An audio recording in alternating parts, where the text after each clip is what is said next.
नमः संस्कृता। मेरे प्यारे बच्चों, संस्कृत क्लासेज में आपका स्वागत है। आइए आज हम कक्षा 11 संस्कृत व्याकरण का अध्ययन करते हैं, जिसमें आपका पहला चैप्टर है कारक एवं विभक्ति प्रकरण। ठीक है बच्चों, जैसा कि आपको पता है कि कोविड-19 महामारी के चलते आपके सिलेबस से जो है 30% सिलेबस जो है कम किया गया है। तो आपके सिलेबस में जो जो दिया गया है वही हम आपको पढ़ा रहे हैं। आप अपनी बुक जो है निकाल करके उसको मिला लिया करिए, फिर उसको पढ़िएगा। चलिए देखिए, आज हम आपको बताते हैं कारक। तो सबसे पहले ये हम जान लेते हैं कि कारक किसे कहा जाता है। कारक किसे कहा जाता है, तो जैसा कि आपको बताया कक्षा 10 में ही आपको हमने बताया था कि कारक जो होता है क्रिया के साथ जो सीधा संबंध रखता है, क्रिया के साथ शब्दों का जो सीधा संबंध होता है उसी को क्या कहते हैं, कारक कहते हैं। तो अगर यदि आप नोट करना चाहते हैं तो नोट करते चलिए, और यदि समझ करके पढ़ना चाहते हैं, केवल समझना चाहते हैं तो ऐसे ही समझ लीजिए और लिख लीजिए। शब्दों का क्रिया के साथ, शब्दों का क्रिया के साथ जो सीधा संबंध होता है, जो सीधा संबंध होता है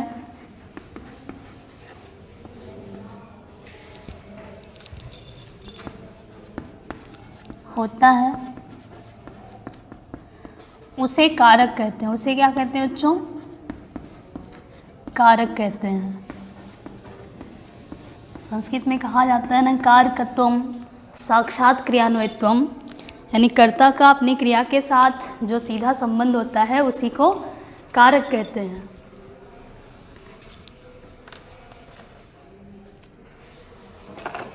तो जैसे कि आपको बता दें मित्रों कि संस्कृत में जो कारक होते हैं वो कितने होते हैं, 6 होते हैं। वैसे तो कारकों की संख्या 8 होती है, लेकिन संस्कृत में जो कारक दिए गए हैं वो 6 ही होते हैं।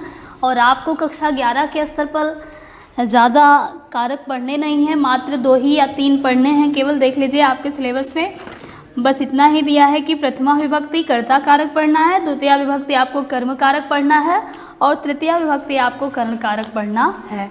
बस इतने ही कारकों को आपको जो है अध्ययन करना है, उसे पढ़ना है। तो चलिए आप देखिए, कर्ता कारक सबसे पहले कौन सा कारक है बच्चों, कर्ता कारक।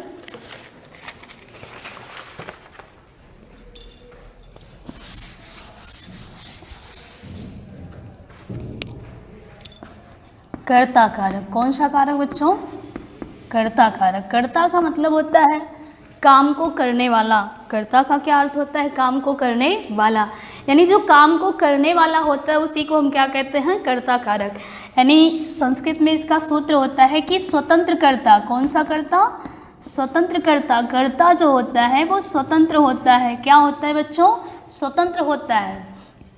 स्वतंत्र कर्ता यानी कर्ता स्वतंत्र होता है, वह किसी के अधीन नहीं होता है। और इसका जो चिन्ह होता है मेरे प्यारे बच्चों वो क्या होता है, ने होता है।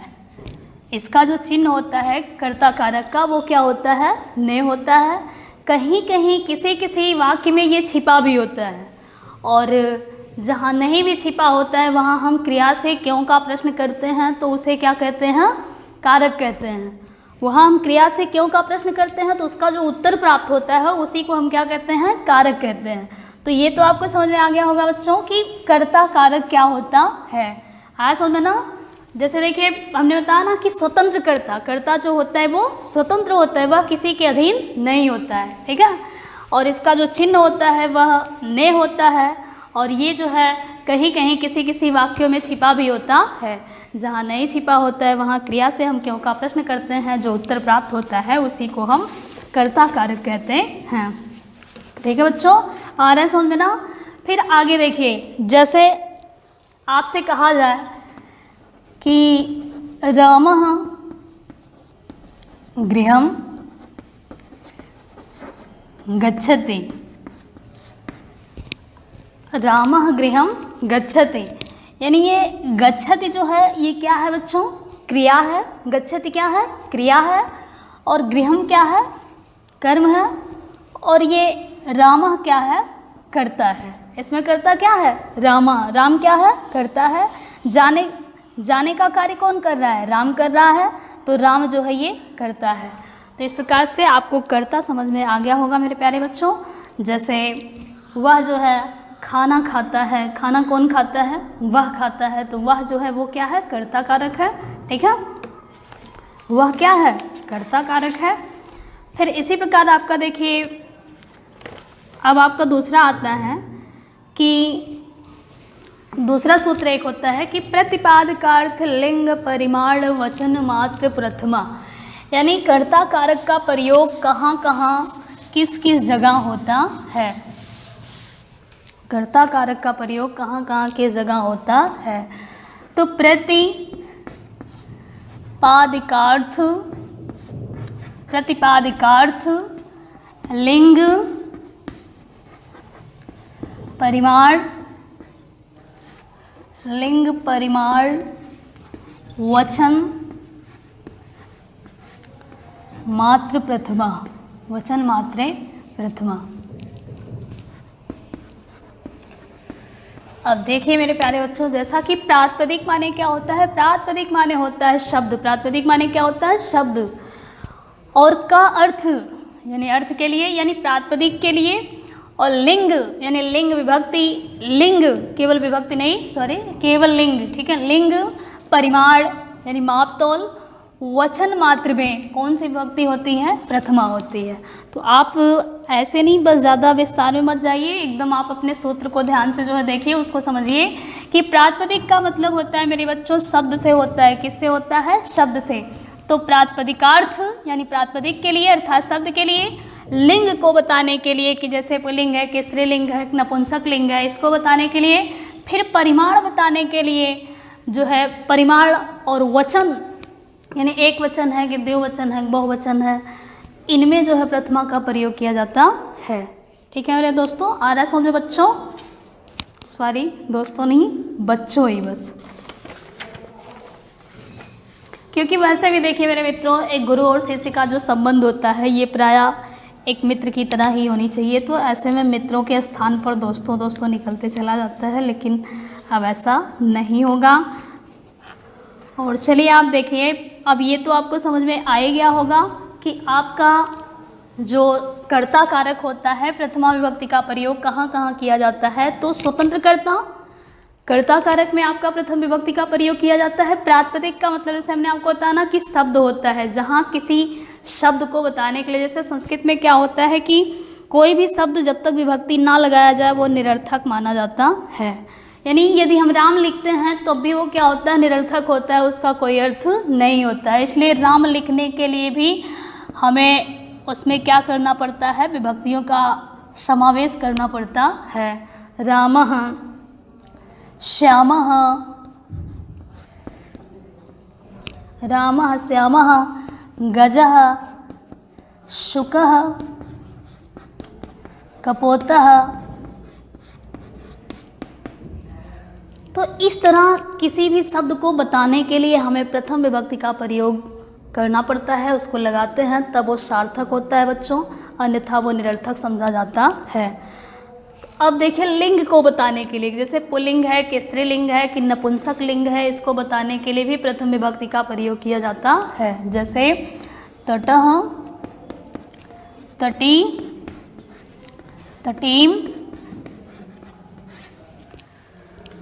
तो इस प्रकार से देखिए प्रथमा विभक्ति का प्रयोग कहाँ कहाँ होता है ये आप देखते चलिए और जानते चलिए। ठीक है, अब तटः, तटी, तटीम ये हो गया। परिमाण जैसे द्रोणो,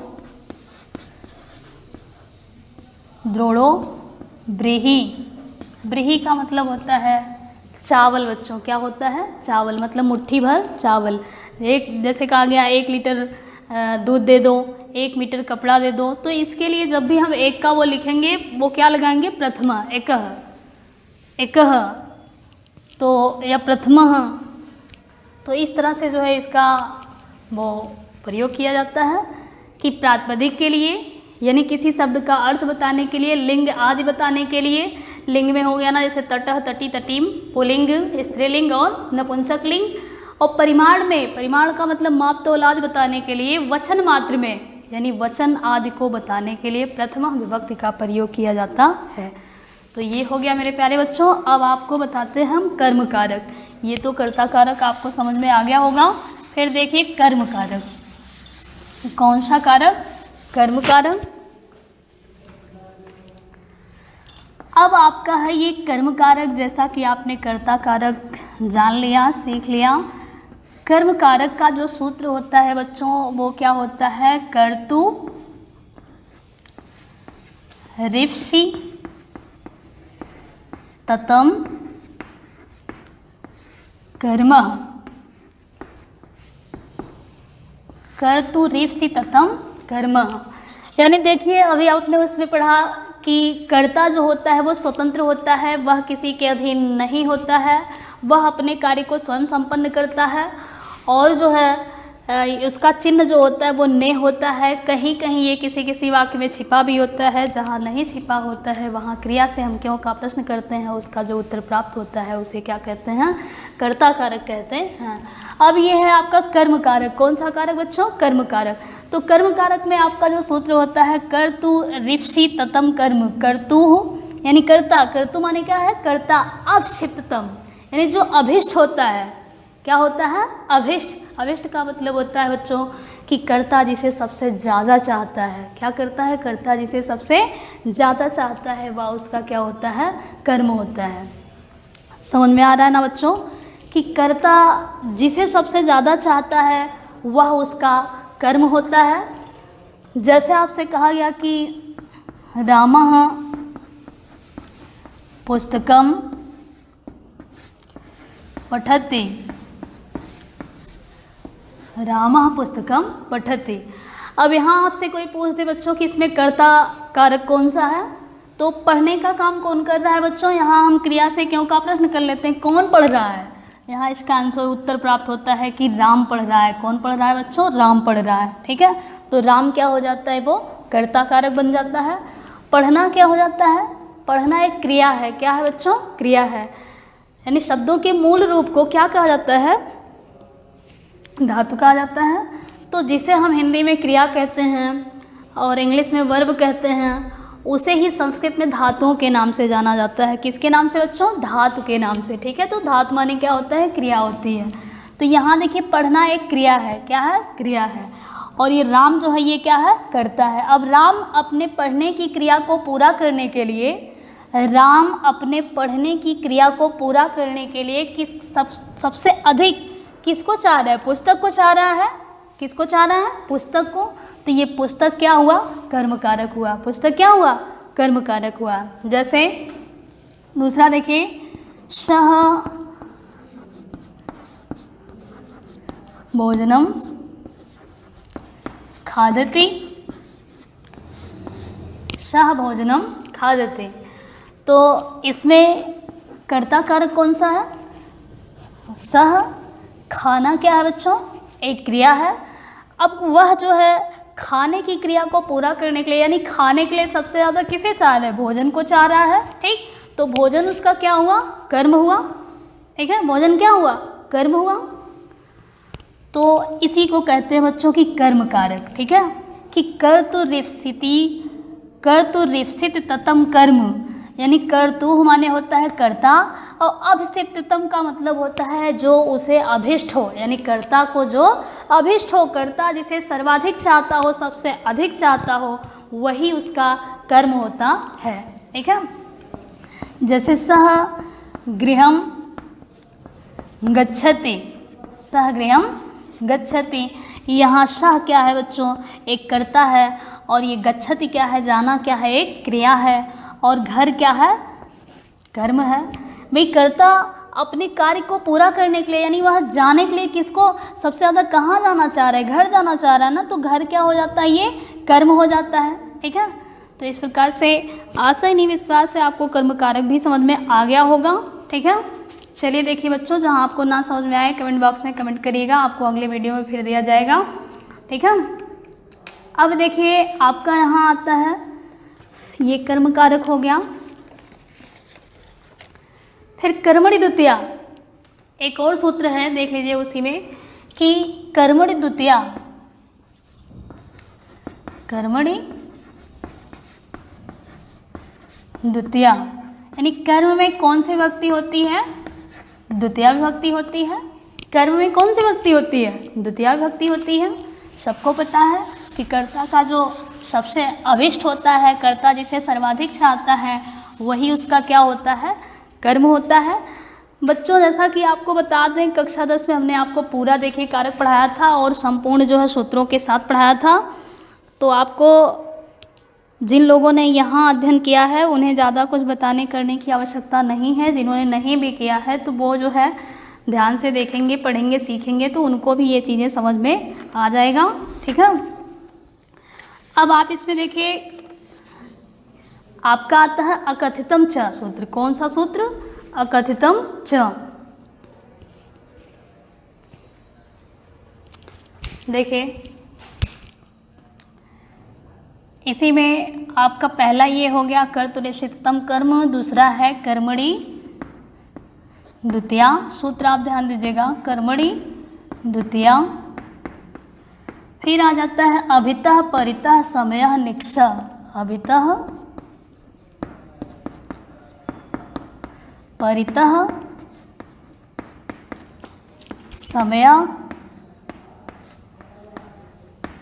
निक्ष।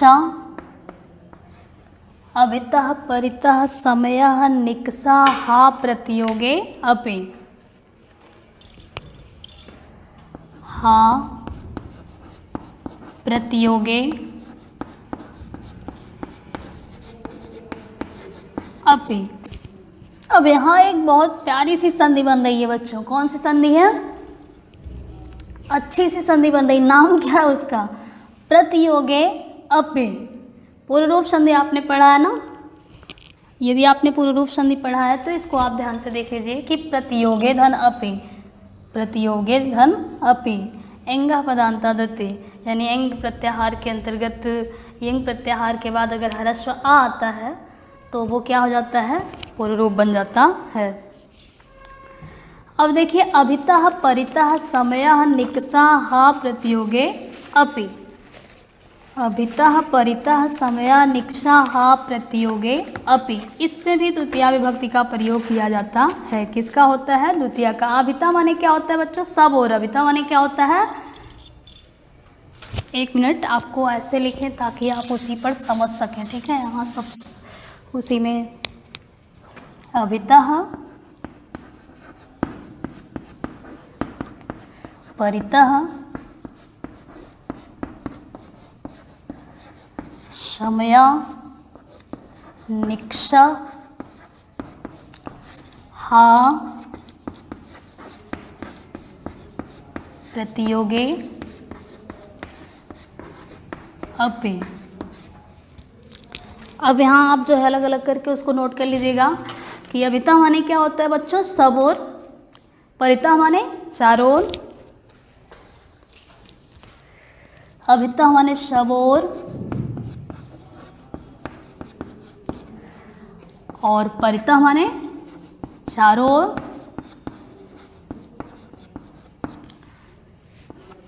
समय का मतलब क्या होता है?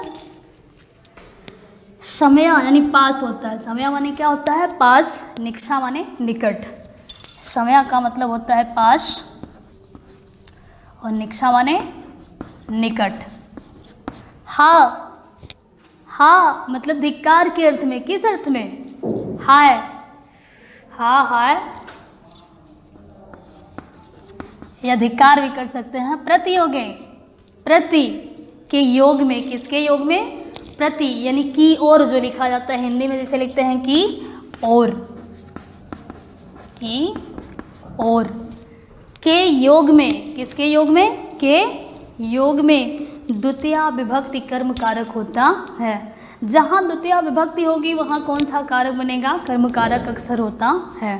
ठीक है, अब जैसे यहाँ आपको बता दें कि अभितः परितः, अब इसका अर्थ मतलब आपको वो समझ में आ गया ना कि किसका मतलब क्या होता है। अभितः माने होता है सब ओर, परितः माने चारों ओर, समय का मतलब होता है पास, निक्षा मतलब निकट और हा मतलब होता है धिक्कार। हा माने क्या होता है? हा। जैसे हा धिक, हा उसे धिक्कार है, हा उसे धिक्कार है।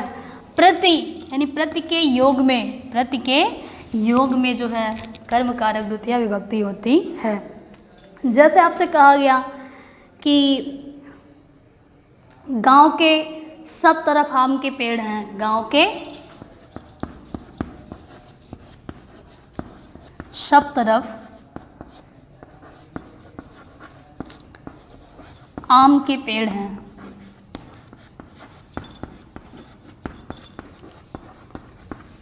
किसके तरफ बच्चों? गांव के तरफ। किसके तरफ सब और पेड़ हैं? गांव के। तो ग्रामम अभितः आम्रवृक्षः सन्ति, ग्रामम अभितः आम्र वृक्षा सन्ति, अस्ति अस्तो सन्ति। अब यहाँ देखिए सब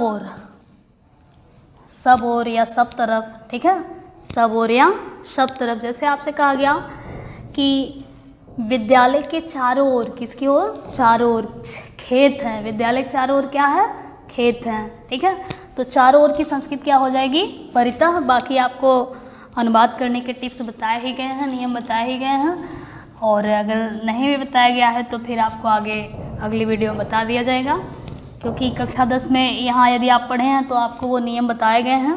थोड़ा बहुत तो आपको आता ही होगा, और नहीं भी आता होगा तो आगे पीछे जो है आपको दे दिया जाएगा, सीख लीजिएगा।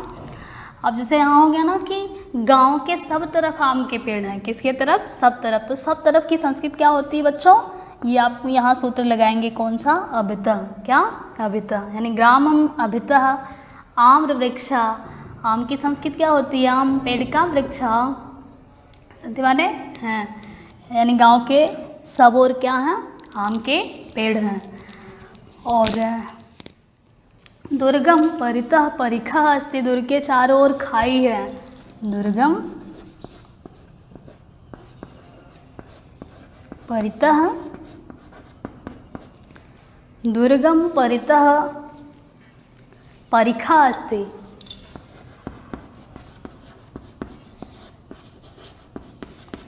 दुर्ग जानते हैं ना? तो दुर्ग परितः चारों ओर, यानी दुर्ग के चारों ओर, परिखा खाई, अस्त माने है। दुर्ग के चारों ओर क्या है? खाई है। जैसे आपसे कह दिया गया कि विद्यालय के चारों ओर जो है खेत हैं, या विद्यालय के चारों ओर खेत खलिहान जो भी हैं, या विद्यालय के चारों ओर दिवाली है या दीवाल है, ठीक है। दिवाली क्या है? दीवाल है, ठीक है।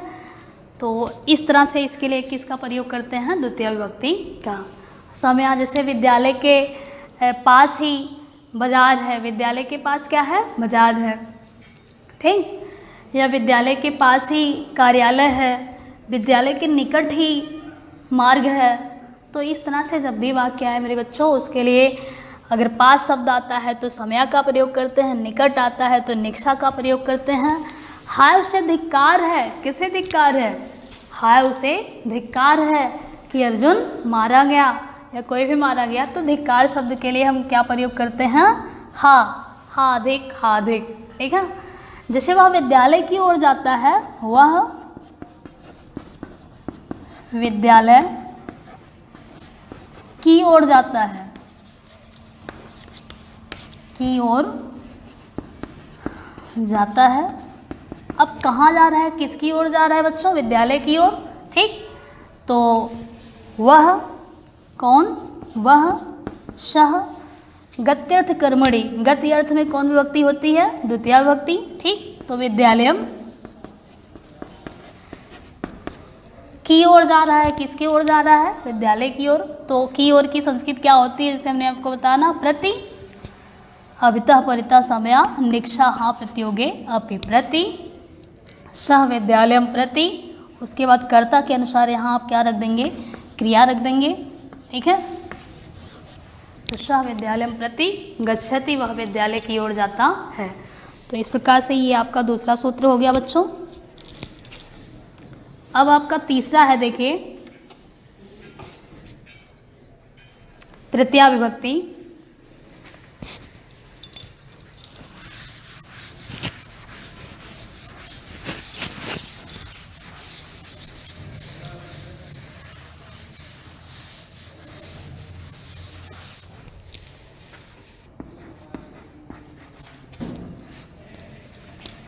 तृतीया विभक्ति करण कारक। तो करण कारक क्या होता है बच्चों? जैसे कि आपको बता दें, साधकतम कर्णम, साधकतम कर्णम, यानी कर्ता को अपना कार्य सिद्ध करने के लिए, कर्ता को अपना कार्य सिद्ध करने के लिए जो सबसे अधिक योगदान देता है या जो सबसे अधिक मदद करता है वो क्या होता है? करण कारक होता है।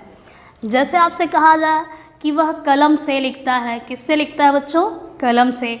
अब वह लिखने का कार्य करने में, मतलब उसके लिखने का जो काम है उसको करने में सबसे ज़्यादा मदद कौन दे रही है? कलम दे रही ना। तो कलम जो हुई वो क्या है? करण कारक है। जैसे आपसे कह दिए कि वह कलम से लिखता है, देख लीजिए किससे लिखता है? कलम से। अब यहाँ लिखना क्या है? लिखना एक क्रिया है, ठीक। कर्ता क्या है? वह है। अब उसको लिखने की क्रिया को पूरा करने के लिए सबसे अधिक मदद कौन दे रही है? कलम दे रही है, ठीक है। तो कलम क्या है? ये करण कारक है, ठीक है। जैसे वह साइकिल से विद्यालय आता है, किससे आता है? साइकिल से। अब आने की क्रिया को पूरा करने के लिए मदद कौन दे रही है? साइकिल दे रही है, ठीक है। तो साइकिल उसकी क्या हुई? करण कारक हुई। जैसे वह ट्रेन से विदेश जाता है, किससे जाता है? ट्रेन से। तो विदेश जाने में सबसे अधिक मदद कौन कर रही है? ट्रेन कर रही है, इसलिए ट्रेन क्या है? करण कारक है, ठीक है। तो आज के लिए बस इतना ही, फिर आपको अगले वीडियो में देंगे। धन्यवाद।